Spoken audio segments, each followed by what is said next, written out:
여러분 안녕하세요. 오늘이 2025년 5월 11일 오전 10시 39분을 가리키고 있습니다. 전번 시간에 이제 여기까지 한 것으로 알고 있거든요. 그래서 이번에는 여기서부터 하도록 하겠습니다. 세계적인 대부호들과 마찬가지로 음모론자들의 주요 타겟이 되는 일이 잦다. 사실 빌 게이츠가 일루미나티 회원이라는 등 일부러 부작용이 있는 백신을 배포하여 세계 인구를 5억으로 줄이려 한다는 등 여러 가지 이렇게 불필요한 그런 루머가 많이 돌고 있다는 거죠. 언제나 프리메이슨이나 백신 등과 엮어서 음모론의 인공이 되는 인물이기도 하다.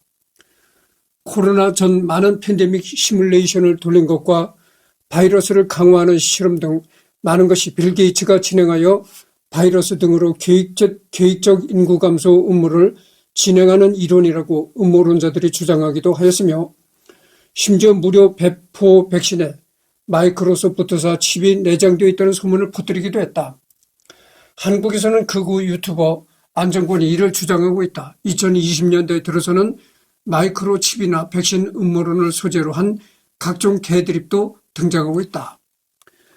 그리고 윈손잡이라는 겁니다. 이 마이크로소프트가. 근데 한국에서는 말이죠. 이 전통적으로 윈손잡이를 좋아 안 했어요. 관상쟁이라든가 관상을 보는 사람들이라든가 이런 사람들도 윈손을 쓰는 사람들을 별로 좋지 않게 본 겁니다. 그래서 이 한국 사람들은 이 전통적으로 윈손잡이들을 별로 좋아 안 했어요. 그런데 서양은 그렇지 않습니다. 서양은 왼손잡이를 안 좋게 보는 그런 것도 없고, 또 이 한국 사람과 달리 이 서양 인종들은 유전적으로 왼손잡이가 많아요. 그러다는 걸 내가 말씀드립니다. 그래서 동양 한국 인종은 왼손잡이가 드물은데 서양에서는 왼손잡이가 상당히 많습니다. 그래서 빌 게이츠도 왼손잡이다. 그래서 왼손잡이가 나쁘다 어쩌다 이런 얘기가 서양은 없습니다. 그리고 가톨릭 신자이다. 세례명은 굴리엘모다. 빌 게이츠의 족보를 보나 종교를 보나 유대인이 아닌데 미국 경제지에도 종종 유대인이라고 나온다. 빌 게이츠의 아버지는 독일, 영국계 미국인 핏줄이 약간 섞인 전형적인 미국인이고, 어머니는 스코틀랜드, 아일랜드계 미국인이며 빌 게이츠 가족은 가톨릭 집안이었으므로 유대인과는 상관이 없다. 결혼 전에는 불가지론적인 발언을 심심치 않게 했다. 결혼 후에는 아무래도 엄격한 가톨릭 집안에서 자란 멜린다의 영향으로 보인다. 결혼 후 자선 사업에 많이 참여하는 것도 가톨릭의 영향을 받았다고 한다. 그래서 이 빌 게이츠가 유대인 피줄을 가진 사람이다. 그런 얘기도 있는데, 그거는 전혀 근거 없는 얘기라는 거죠. 그래서 빌 게이츠의 어머니는 스코틀랜드, 아일랜드계 피를 가지고 있는 여자다. 그러니까 어디입니까? 스코틀랜드, 아일랜드가 영국이잖아요. 그리고 이 빌 게이츠는 가톨릭 신자이기 때문에, 그래서 그런지 하여튼 빌 게이츠는 사회에 기부를 많이 하고 좋은 일을 많이 한다. 이런 얘기입니다. 가톨릭 신자임에도 리처드 도킨스의 말에 공감한다고 말했다. 인간은 아직 모든 것을 알지 못하기 때문에 신화를 만들어서라도 모르는 걸 설명하려고 한다고 인터뷰했다. 성범죄자 제프리 앱스틴과 친분이 있다는 의혹이 제기되었지만 빌 게이츠는 부인했다. 그는 단지 사업적 목적으로 제프리 앱스틴을 만났을 뿐이라고 말했다. 하지만 제프리 앱스틴과의 사진과 그의 섬을 굉장히 많이 방문한 기록이 있어 의심받는 중이다. 또한 그의 전 아내와의 결혼 관계가 이혼으로 끝난 게 제프리 앱스틴 때문이 아닐까 하는 의혹도 있다. 이 제프리 앱스틴이라는 여자와의 또 연문, 그런 또 스캔들이 퍼졌다. 이런 얘기가 있습니다. 내가 전번 시간에도 얘기를 했잖아요. 이 남자가 돈이 많으면은 이 여자들한테 유혹을 많이 받습니다. 그래서 그렇게 돈이 많다 보니까, 돈이 많고 사회적으로 유명인이 되다 보니까 여자들한테 유혹이 많다는 건 당연한 건데, 그래서 그 여자들한테 유혹이 생길 때마다 내가 정말 도덕군자이니라 이렇게 다 마음을 가다듬고 정말 여자를 돌같이 보기가 쉽지 않다 그런 얘기죠. 그러나 이승열이만큼은 예외다 이런 얘기입니다.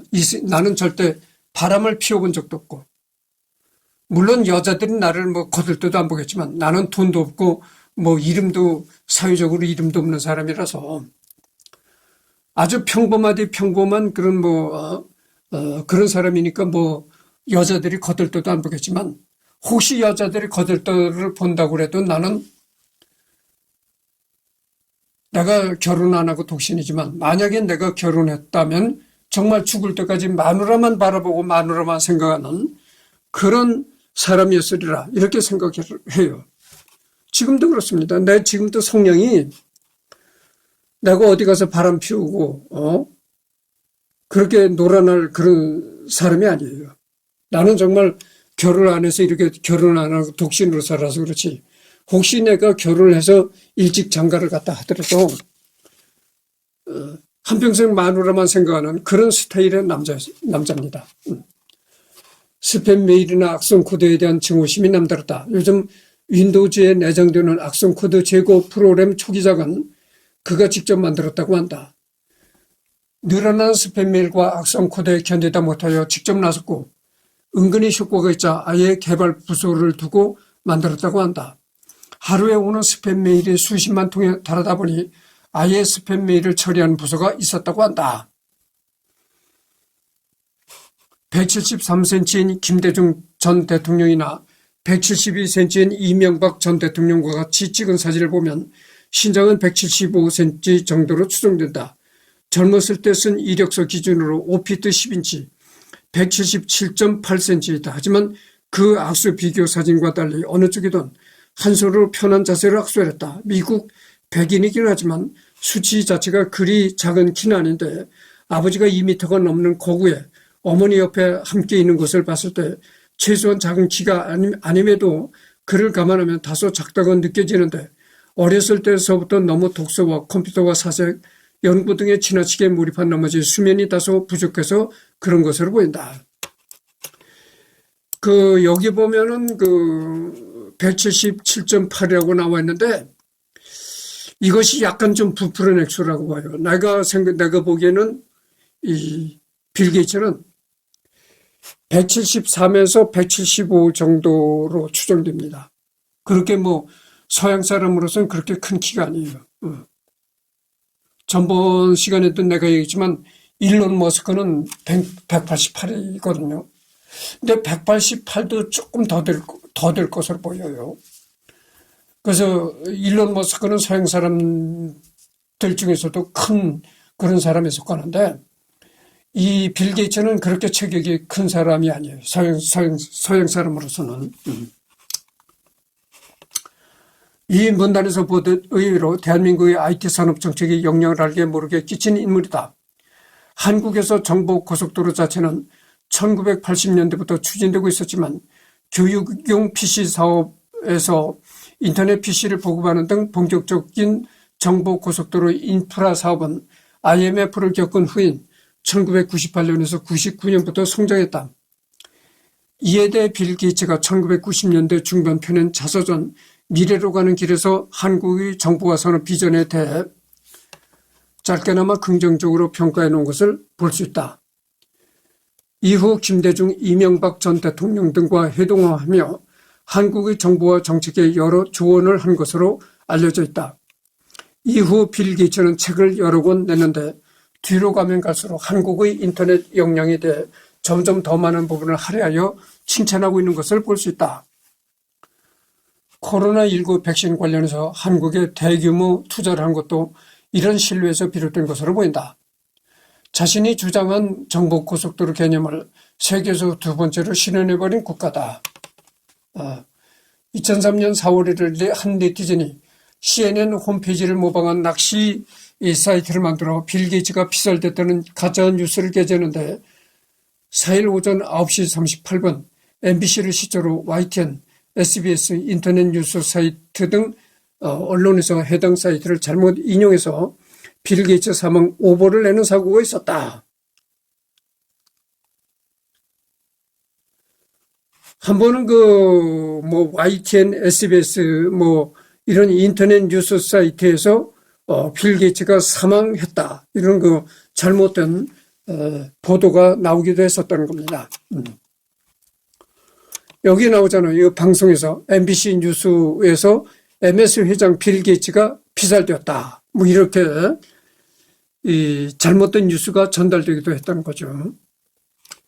2007년 가전박람회의 기조연설에서 한국의 가전제품 기업 모뉴에를 극찬했다고 알려졌지만 이런 소식은 한국 언론사들의 뉴스에만 적혀 있고 다른 국가의 뉴스에서는 하나도 발견되지 않은 것으로 보아 루머인 듯하다.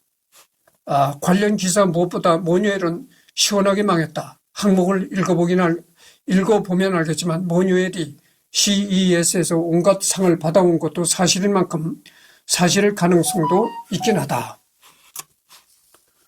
정수리 탈모가 진행되어 있어서 횡하다. 그런데 말라리아 백신에 비해 별로 중요하지 않은 탈모 치료에는 돈이 몰리고 있다라는 비판을 하기도 했다. 물론 이는 탈모 환자들을 비난하는 게 아니라 말라리아 같은 인체 치명적인 질환의 예방 및 치료에는 정작 제대로 투자를 하지 않고 있는 현실의 모순을 꼬집기 위한 표현이다. 탈모. 근데 빌 게이츠가 이제 탈모가 왔다는 거죠. 정수리에. 근데 나도 탈모가 왔어요. 여러분 탈모가 아닌 것처럼 보이죠? 이게 탈모가 와서 그렇습니다. 내가 여기가 지금 머리가 없잖아요. 원래 여기서부터 이마에 여기서부터 머리가 있어야 되는 거거든. 머리가 없잖아요. 이게 탈모가 와서 그런 거예요. 이 나이를 먹으니까 탈모가 오더라고. 그래서 지금까지는 괜찮아요. 지금까지는 탈모가 좀 생겼어도 이마가 시원하게 이마의 면적이 넓어지다 보니까 괜찮은데 여기서 더 이상 탈모가 되면 안 되죠. 그래서 여기서 더 이상 탈모가 되면 안 되겠어서 예전에 내가 아무 샴푸고 막 사용을 했거든요. 요즘에는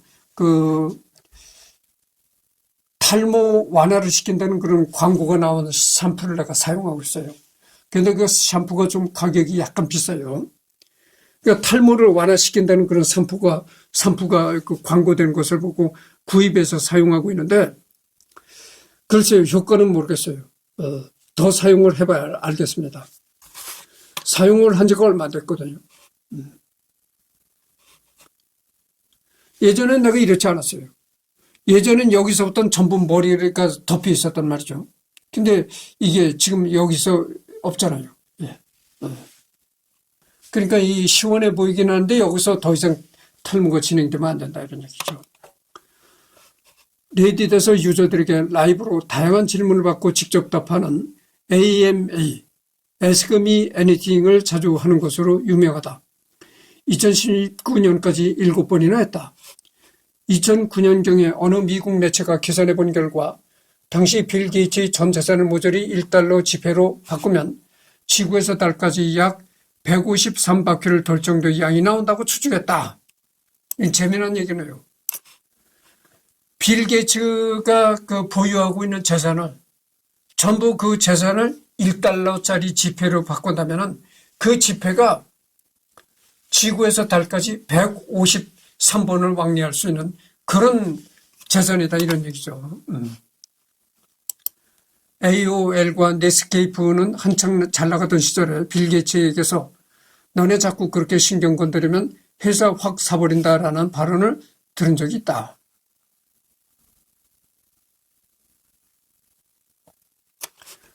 이 AOL에서 아직도 그 웹브라우저를 무료로 배포시킵니다. 그 AOL 인터넷 사이트에 들어가 보면은 그 웹브라우저를 무료로 다운받게 이렇게 돼 있거든요. 이게 예전에 뭐냐면 이게 예전에 넷스케이프라는 곳이었어요.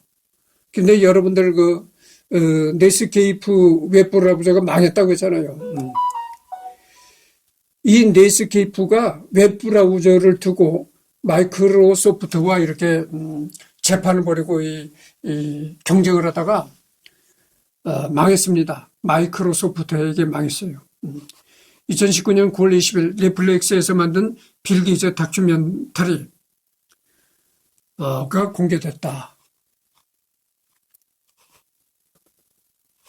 리히텐슈타인 의회에서 낙태를 허용한 법안을 통과시켰다. 그러자 귀족 공작인 한스 아담 2세의 장남 섭정 알로이스 공자가 나라를 빌 게이츠에게 팔고 국명도 마이크로소프트로 바꾼 후 오스트리아 비엔나의 본가로 돌아가겠다고 위협했다. 리히텐슈타인은 공작가의 가산으로 유지되는 나라라 결국 의회는 알로이스 공작에게 굴복 법안을 거부했다. 빌 게이츠의 저택 이름은 XANADU 2.0이다. 굉장히 빌 게이츠스러운 이름이다. 어원에 대해서는 제나드와 시민 케인 문서 참조, 워싱턴 호숫가에 위치한 웅장한 저택인 XANAD 2.0에서 거주하고 있다. 1850평에 달하는 이 스마트 홈은 20석 영화관, 체육관, 수영장 등 다양한 시설을 갖추고 있으며 특히 수영장에는 수중 스피커가 설치되어 있어 수영 중에도 음악을 감상할 수 있다. 그러니까 내가 일론 머스크를 할 때 그랬잖아요. 일론 머스크는 세계 최고의 갑부지만 10평 남짓한 조립식 주택에서 살고 있다. 기가 막히다 이런 얘기를 한 적이 있습니다. 그러니까 이 빌 게이츠는 일론 머스크는 그렇게 돈이 많은데도 초라하다고 할 만큼 그렇게 작은 집에서 살고 있는데 그와는 대조적으로 이 빌 게이츠는 굉장히 큰 저택에서 살고 있다는 거죠. 1850평에 달하는 집이라니까 집이 상당히 크다고 볼 수가 있습니다. 거기에다가 그 집 내에는 영화관, 그 다음에 그 수영장, 체육관 이런 것까지 자기 집에 다 이렇게 돼 있다는 거죠. 그래서 집에서 영화도 감상할 수 있고 수영도 할 수 있고 이런 게 다 집에 갖춰져 있다고 하니까 그 집이 얼마나 크다는 것을 알 수 있죠. 또한 집안 곳곳에는 유명 화가들의 예술작품이 전시돼 있어 마치 미술관과 같은 분위기를 연출한다.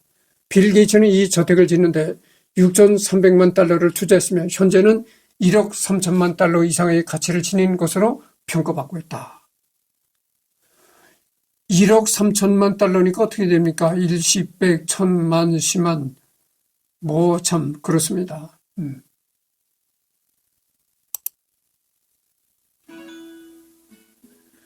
이게 빌 게이츠 집을 찍은 영상인데 유튜브에 올라와 있는데 이 영상이 너무 화질이 좋지 않아요. 화질이 좋지 않아서 그냥 넘어가도록 하겠습니다. 절친은 워렌 버핏만큼은 아니어도 워렌 버핏. 여러분 워렌 버핏도 상당히 부자잖아요.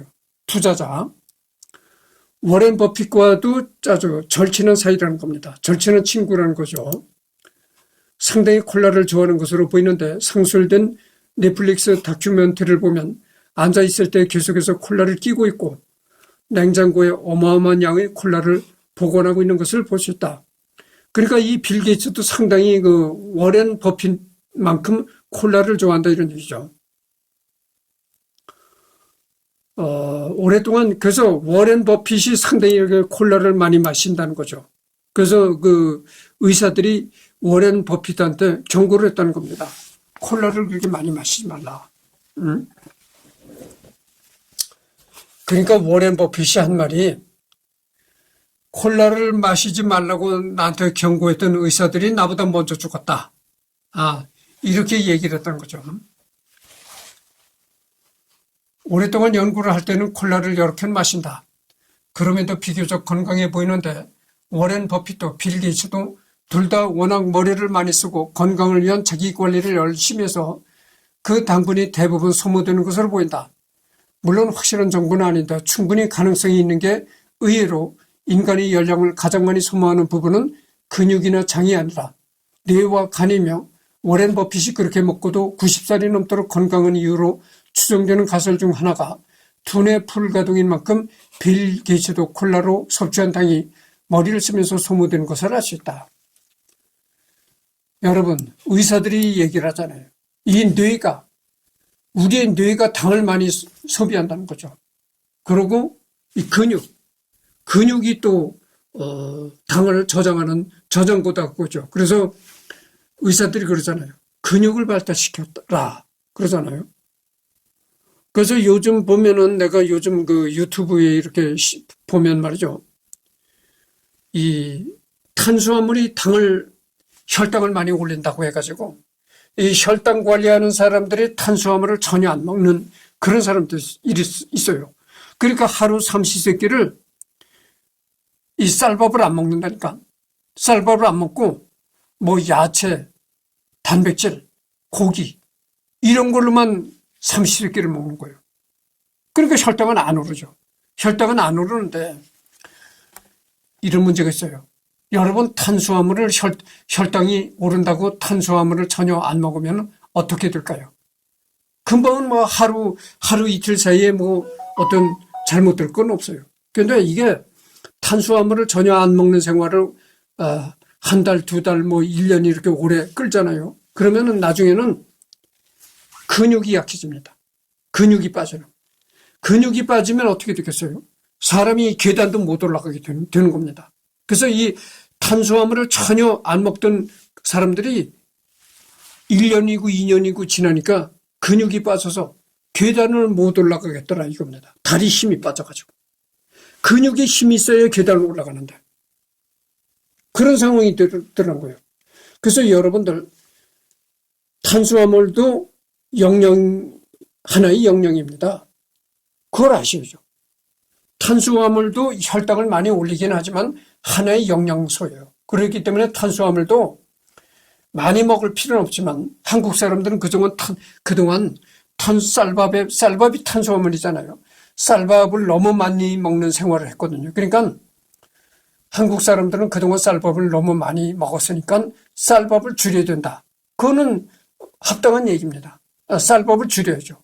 그런데 아주 끊지 말아야 된다 이런 얘기죠.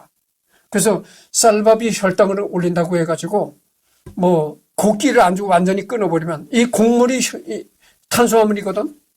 그러니까 뭐 현미도 혈당을 올립니다. 현미, 보리도 혈당을 어느 정도 쌀만큼 많이 올리진 않지만 보리도 혈당을 올려요. 그것도 곡물이거든. 그것도 탄수화물이다 그죠. 그래서 탄수화물을 아주 안 먹게 되면 말이죠. 사람이 근육이 없어집니다. 그리고 머리도 몽롱해진다는 거예요. 왜냐하면 이 뇌가 우리가 생각하고 이 뇌를 생각하고 그러잖아요. 그것이 뭐냐면 뇌가 당을 많이 소비한다는 거예요. 우리 뇌가 당을 많이 소비하기 때문에 계속 당을 공급해줘요. 당이 뭡니까? 그게 탄수화물이잖아요. 탄수화물을 먹으면 그게 당으로 변하는 겁니다. 그래서 뇌에도 지속적으로 이 탄수화물을 공급해줘야 우리가 생각을 할 수 있고 판단할 수 있고 이런 능력이 이 뇌에 발휘가 된다는 거죠. 그런데 이 탄수화물을 전혀 안 먹겠다 끊어버리면은 이 뇌도 이 당분이 끊어버리기 때문에 뇌가 소비할 수 있는 당이 없어지기 때문에 이 정신이 몽롱해지고 치매가 오고 그런다는 거예요. 그래서 여러분들 이 탄수화물이 혈당을 올린다고 무조건 탄수화물을 무조건 안 먹으면 안 됩니다. 적당히 어느 정도는 먹어줘야 되죠. 그리고 한국 사람들은 또 그런 말 있잖아요. 밥심으로 산다. 뭐 그런 말 있잖아요. 그래서 여러분 혈당이 올라간다고 해가지고 전혀 이 탄수화물을 안 먹고 밥이라든가 뭐 밥이라고 하면 쌀밥만 얘기하는 것이 아니고 뭐 보리밥, 뭐 잡곡 이런 걸 다 통틀어서 얘기하는 겁니다. 그래서 보리밥이든 뭐 잡곡밥이든 뭐든 혈당을 올립니다. 그래서 혈당을 올린다고 탄수화물을 전혀 안 먹으면은 한국은 밥심으로 산다 이런 얘기도 있는데 여러분들 하루 세 끼를 전부 야채, 계란, 야채와 단백질, 그러니까 야채, 우유, 계란, 고기 이런 걸로만 먹어보시오. 물론 여러분들 우유도 영양가가 많고 계란도 영양가가 많습니다. 그건 뭐 누구나가 다 인정하는 사실이죠. 그러나 우유나 계란이 영양가가 많다고 해가지고 삼시세끼 우유만 가지고 살 수 있나요? 살 수 없습니다. 우유가 영양가가 많은 건 사실이지만 여러분들 배고플 때 우유만 먹어보시오. 그 허기가 해소가 됩니까? 허기가 해소가 안 돼요. 그렇게 배고플 때 어느 정도 탄수화물이 들어가야, 어느 정도 곡식이 들어가야 힘이 생기고 욕구가 생기고 이런단 말이죠. 움직일 수 있는 욕구가 생기고 이런단 말이죠. 우유나 달걀 이런 게 영양가가 좋은 건 사실이나 배고플 때 우유나 이것만 먹어보시오. 속이 허하다는 걸 느낄 겁니다. 그래서 탄수화물이 당으로 변한다 해가지고 이 탄수화물이 당을 높인다 해가지고 이 무작정 탄수화물을 딱 끊어버린다. 그건 참 위험한 얘기입니다. 그래서 이 탄수화물이 혈당을 높이는 건 사실이지만 그렇다 해서 아주 끊지는 말아야 된다 이런 얘기죠. 어느 정도는 탄수화물을 먹어야 되는 것이죠. 그래서 나도 이 건강을 위해서 예전보다는 이 탄수화물을 섭취하는 양을 많이 줄였어요. 그러니까 밥을 먹는 양을 많이 줄였다 이거죠. 많이 줄이고, 그리고 밥도 예전에는 그 하얀 쌀밥을 먹었었는데 요즘에는 밥을 다른 밥으로 바꿨어요. 반야둠쌀이라는 게 있습니다. 반야둠쌀.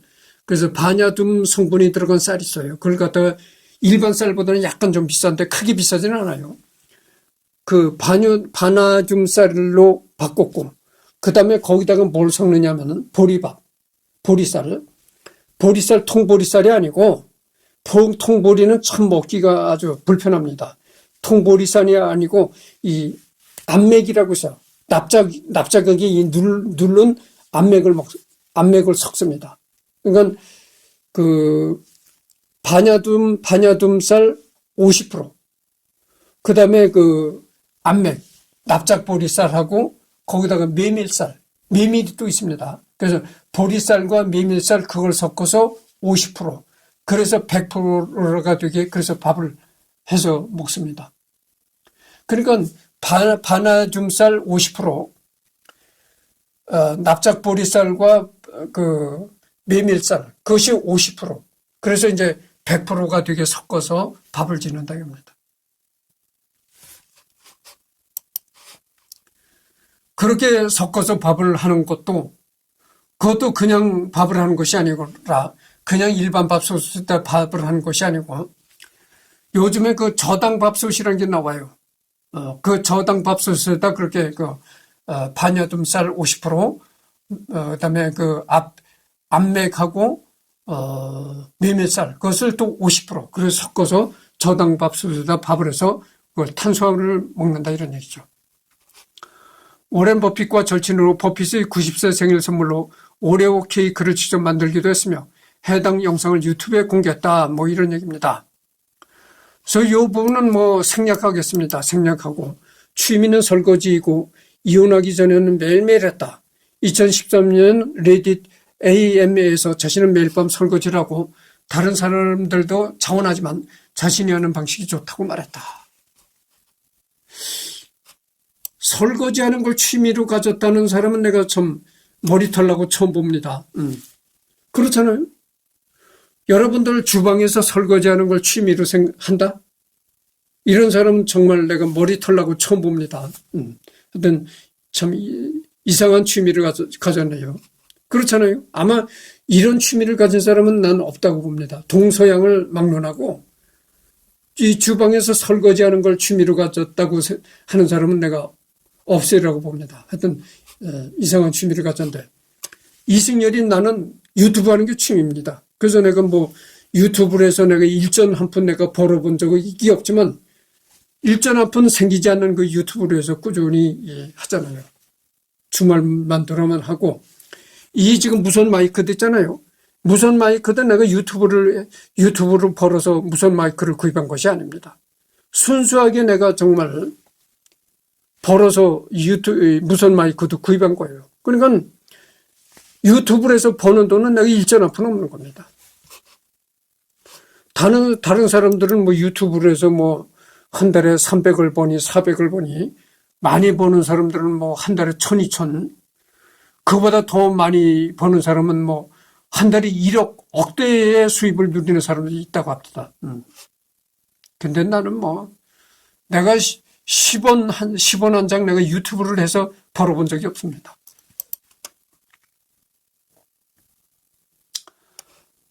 이것도 생략하겠습니다. 생략하고, 2022년에 일론 머스크의 화성 이주 계획을 비난한 적이 있다. 차라리 그 돈을 백신 개발에 쓰는 게 낫다고 생각한다고. 이거는 좀 비판할 만도 하다고 생각합니다. 화성을 탐사하고 이런 일이 말이죠. 이거는 정부 차원에서 할 일이지. 그렇잖아요. 정부 차원에서 할 일이지, 이것이 어떤 개인의 재벌이 할 일이 아니다. 나는 그렇게 생각합니다. 일론 머스크가 지금 화성 탐사의 사업을 하고 있는데, 그것이 당장 어떤 수익이 나오는 그런 사업이 아니거든. 이 화성 탐사 사업이라는 것은 정말 금방 어떤 수입이 나오는 사업이 아닌데, 정말 이것은 순수하게 인류의 미래를 위해서 하는 사업이다 보죠. 그러니까 이것은 뭐 개인의 갑부가 할 일이 아니고 국가적인 차원에서 할 일인데, 그래서 빌 게이츠는 일론 머스크의 화성 사업을 비판한다, 이런 얘기입니다. 미국에서 가장 많은 팜랜드를 소유한 사람이다. 팜랜드. 미국에서 가장 많은 농장을 소유한 사람이기도 하다, 이런 얘기죠. 2023년 달 피츠 게이츠와 함께 공차 버블리티를 마시는 릴즈를 공개하였다. 빌딩 숲을 배경으로 배경음악과 교차 편집까지 이루어져서 사실상 공차 광고라고 봐도 될 정도.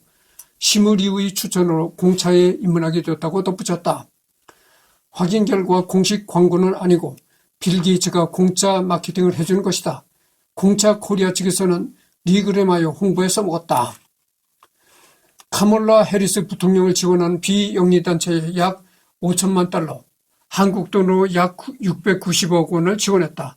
그동안 정치에 기부하지 않았던 원칙을 감안하면 이례적이다. 게이츠는 미국과 전 세계에서 의료 개선, 빈곤 감소, 기후변화 퇴치에 대한 명확한 의지를 보여주는 후보를 지지한다고 밝혔고, 트럼프가 재선에 성공할 경우 가족계획 및 세계보건 프로그램, 기후변화 대응 예산이 삭감될 수 있다는 점에 대해 크게 우려했다.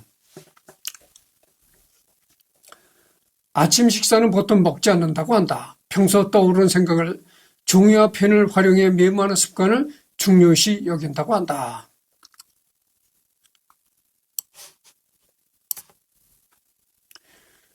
이게 정말 의외네요.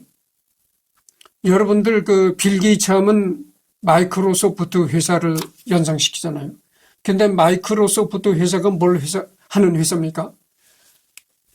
컴퓨터를 돌리는 그런 프로그램 윈도우를 만드는 회사가 마이크로소프트사잖아요. 그러니까 빌 게이츠는 무슨 이렇게 기록할 일이 있어도 펜을 사용을 하질 않고 그냥 컴퓨터 상에서 자판을 두드린다든가, 요즘에는 굳이 자판을 두드리지 않아도 그냥 이렇게 마이크에다 대고 말을 하면은 그것이 이제 텍스트로 변환해서 저장이 되는 그런 프로그램이 또 있습니다. 하여튼 좌우지간에 마이크로소프트는 이 컴퓨터에 능한 사람이라서 주로 무슨 걸 이제 메모를 할 때는 컴퓨터로 메모를 할 것으로 우리는 그렇게 상상을 하는데, 그것이 아니라 상상 외로 펜을 사용해서 아날로그식으로 그렇게 기록을 하고 있다, 이런 얘기입니다. 그래서 이번 리딩도 끝났습니다. 지금 35분을 경과했는데요. 전번 페이지로 넘어가 보면 이제 이런 게 나오는데, 잠깐만요.